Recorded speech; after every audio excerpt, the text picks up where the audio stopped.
Hi, I'm Rob Steinke and welcome to my Harness Makers Workshop. Come on, come inside, and I've got something interesting. Well, I know I always say that, but hopefully you'll find it interesting as well. Right, first of all, there is a horse collar. It's come in for repair. It's a good solid one, but there we are. Needs a little bit of TLC. So, why I've got this up here, it's to show you a new design I did this week. These covers there, they go strap over the top of a collar.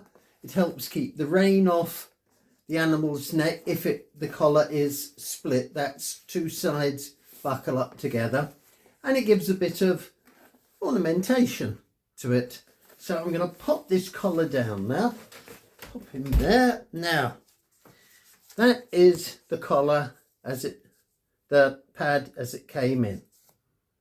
Okay. But I thought, it's a bit mundane, you know, it's got square edges and there's nice little ornaments on it, like them.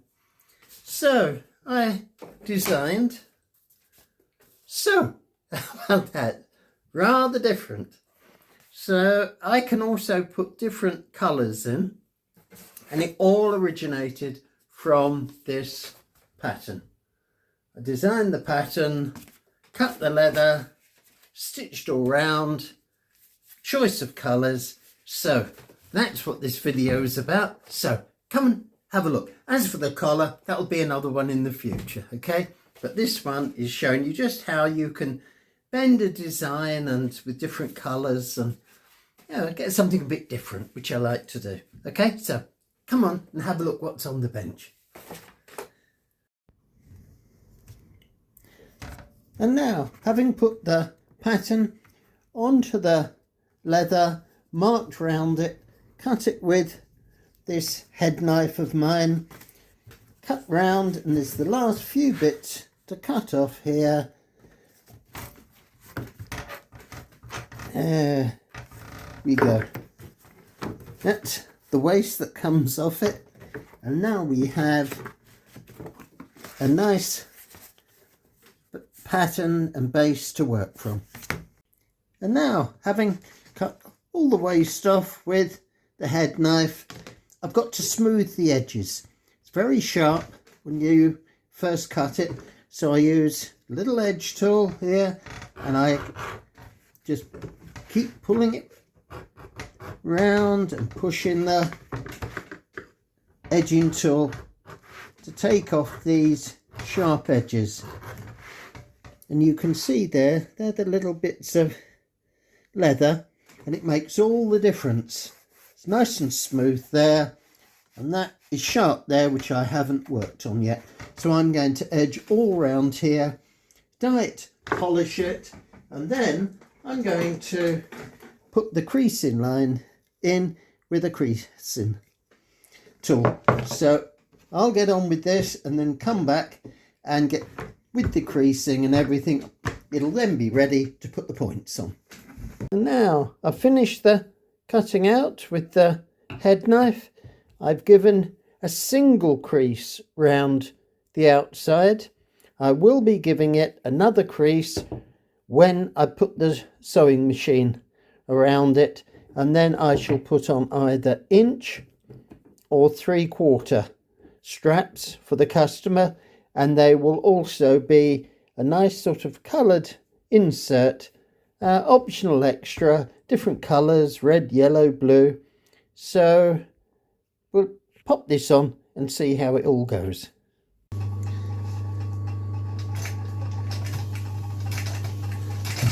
Now we're going around with a row of stitching, just ornamental, but it all adds to the bit of finish on the collar. There we go, around the curve, down the straight line.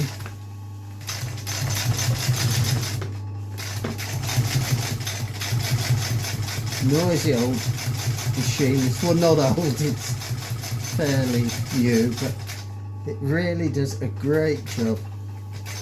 So I'm just going to go round, finish up, and then I'm going to put the second row of creasing, the creasing line around it. Well, it's coming along nicely now. All the parts are cut out, they've been prepared, they've been had the edge taken off, the edge tool, my knife has been busy cutting out the shape that you can see here. The creasing iron, I've set it very wide there. Can you see just how wide those two blades are? To go around the machining, you saw me machining it. So just run that round and it gives a lovely two-line effect on the leather.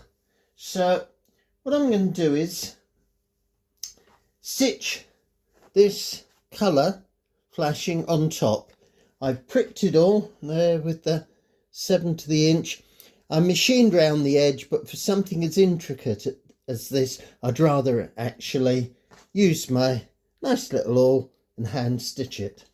But before I stitch that on, there is the covering with the red. But also I have a blue, if it's to match up with some blue harness. Or something really striking is a yellow. That really stands out, doesn't it? So I'm going to glue this piece of red on there. I'm going to hand stitch it all the way round, and then I'm going to put inch points on each side to buckle onto the collar. The customer also has a choice of 3/4 buckle points to go on buckles, but I'm going to put these inch ones on, which is the most used size, I think. So I'm going to glue that on. There's my glue put already, and I'll come back when I'm halfway through stitching and you can see just how it is taking that effect. Yes, as I said, hand stitching the middle part here, fine awl, fine needle, just one needle, because you're not going to see the back of it, and it'll make I think a better job. And can you see the light hitting off the edge here? There's a bit of padding inside just to give it an oval shape, just slightly. So got tack in just to keep everything in place while I'm stitching, and then I will smooth the stitches down at the back, and I will stitch the points, those, onto the ends. It looks a bit off centre, but that's the shaping of it, and that's actually is going to be more or less the middle where it holds it onto the collar. So what I do is I make the hole with the awl, bring the needle through, and then pop it back in the previous hole.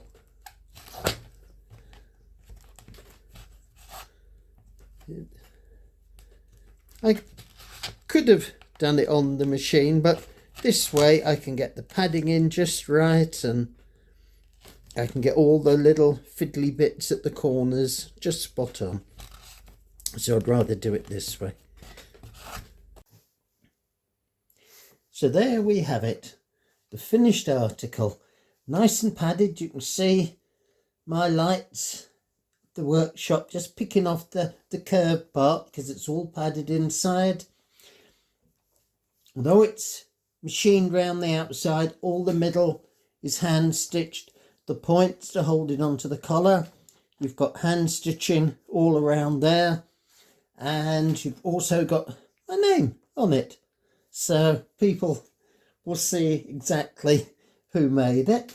And remember, that all started with a piece of leather that size, put the pattern on it, cut out the waist, and then get to work with the tools. And then you've got the stitching thread and my awl here that put all the fittings on. Now, to complement that, I don't put them on until a customer decides what they want. I've got these nice ornaments. I'll show them to you in close-up. There's a nice daisy there.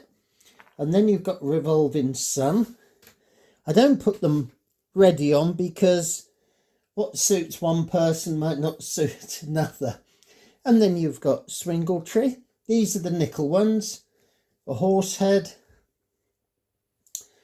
And you've got a couple of nice lead-filled ornaments there and the little shield. And then if it's going to be used on a farm bridle, that's normally, or for farm harness, that's normally got brass fittings on. So there's some oval ones, more for farm work or sort of showing for farm. And there's a nice little diamond one there. So all this can be tailor-made for whatever turnout you're doing. I've got the yellow, red, two shades of red, the brighter and the deeper, the blue. So it's really a mix and match, whatever takes your fancy. If you've got, say, a trade horse, you might like these bit protectors to protect the cheeks of the horse in matching colours with the red, or just the ordinary black or ordinary red. Then what you can have is matching colours for the martingale drops. There's one that would fit in very nicely with the item I've just made, and then you can have it with polka dots. Oh, there's another nice one with a cutout there. So, and it goes on and on. I design all these myself, so if anything isn't quite what you had in mind, I can always design something else. Yeah, that's a long skinny one, but different. That's just the plain leather. I haven't backed it or anything yet. So regarding the ornaments, I've also got this sheet that gives you all different ornaments. There are more, but these are the popular ones. And then if you've got a bridle that you're going to match up with it, there's different rosettes, lead-filled ones and the fancy ones which aren't as thick or heavy. So everything is up for discussion. And as I said, you can also have smaller straps on the end to suit the buckles. So that's all how it comes about from the beginning to the finished article. And thank you for viewing the video. Yeah, hope you enjoyed the video. There, the finished article. Yes. And to go with that is I had this on the bench this week. Now there's a pair of winkers. Obviously the bridle not finished yet, but that would actually fit very well, wouldn't it? So to finish off, I've got a little picture show of some old horse pictures on the farm doing delivery for trade. Often use them for a little bit of inspiration. You look at some of the old, I've got some nice catalogues, I'll show you those another time, of round about the turn of the century, not the 20th and 19th century, coming in from the 1800s. And yeah, it's good to see what the harness makers and saddlers were making then, and there's little bits that you can pick up and think, hey, that's a good idea. I think I'll copy that or adapt it to a modern style. So thank you, as I say, for being with me, and look forward to seeing you again. And you know what I always say, put your finger on the subscribe button. It really would be so appreciated. And thank you. I can see 2 or 3 new people there. That's great. Yeah, I hope you come back. Okay, so for now, goodbye, and look forward to seeing you again soon. Cheerio.